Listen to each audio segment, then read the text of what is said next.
اے بنی آدم، ہم تم کو یہ نصیحت ہمیشہ کرتے رہے ہیں کہ جب ہمارے پیغمبر تمہارے پاس آیا کریں اور ہماری آیتیں تم کو سنایا کریں تو ان پر ایمان لایا کرو، کہ اب جو شخص ان پر ایمان لا کر اللہ سے ڈرتا رہے گا اور اپنی حالت درست رکھے گا تو ایسے لوگوں کو نہ کچھ خوف ہوگا اور نہ وہ غمناک ہوں گے۔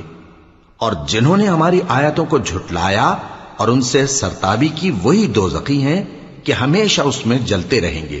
پس اس سے زیادہ ظالم کون جو اللہ پر جھوٹ باندھے یا اس کی آیتوں کو جھٹلائے؟ ان کو ان کے نصیب کا لکھا ملتا ہی رہے گا، یہاں تک کہ جب ان کے پاس ہمارے بھیجے ہوئے فرشتے جان نکالنے آئیں گے تو کہیں گے کہ جن کو تم اللہ کے سوا پکارا کرتے تھے وہ اب کہاں ہیں؟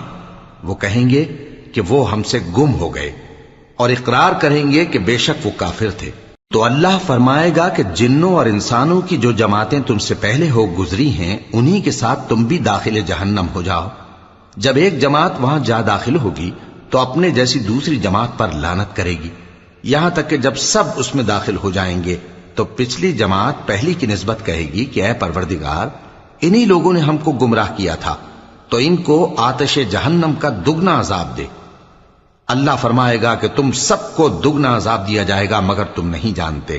اور پہلی جماعت پچھلی سے کہے گی کہ تم کو ہم پر کچھ بھی فضیلت نہ ہوئی، تو جو عمل تم کیا کرتے تھے اس کے بدلے میں عذاب کے مزے چکھو۔